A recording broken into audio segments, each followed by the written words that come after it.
আসসালামু আলাইকুম everyone, it's your Mahi. Dear viewers, আজকে আমি তৈরি করে দেখাবো ক্র্যাব কারি।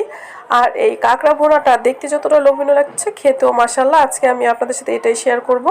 চলুন তাহলে মূল পর্বে চলে যাই। প্রথমে আমি এখানে কাঁকড়াগুলোকে পরিষ্কার করে নিব। এই জন্য আমি এগুলোর পাগুলো কেটে নিব আর উপর থেকে এই খোসাটা ছাড়িয়ে নিব। আর এই ময়লাগুলো পরিষ্কার করে নিতে হবে, অবশ্যই এই ময়লাগুলো ফেলে দিতে হবে। তারপর টুকরো করে কেটে নিতে হবে। ধুয়ে আমি পরিষ্কার করে টুকরো করে কেটে নিয়েছি।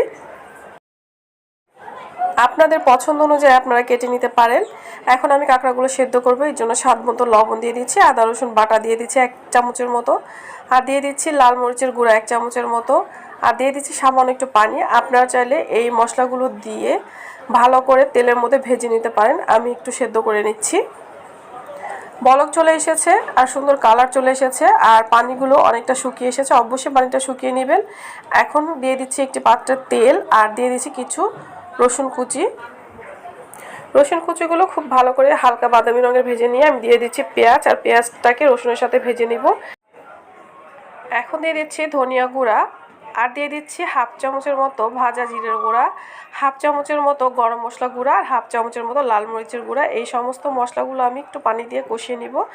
এখানে আমি গোলমরিচের গুঁড়া দিয়েছি, এটা স্কিপ হয়ে গেছে, আমি দেখাতে পারিনি। আর দিয়ে দিচ্ছি কাঁচামরিচ আর ক্যাপসিকাম আর পেঁয়াজ, এগুলো আমি কিউব করে কেটে নিয়েছি। আর দিচ্ছি সামান্য একটু টেস্টিং সল্ট। এখন দিয়ে দিচ্ছি সয়া সস আর টমেটো সস, আর দিচ্ছি চিনি। অবশ্যই চিনিটা আপনারা দেওয়ার চেষ্টা করবেন, এতে খুব ভালো টেস্ট হয়।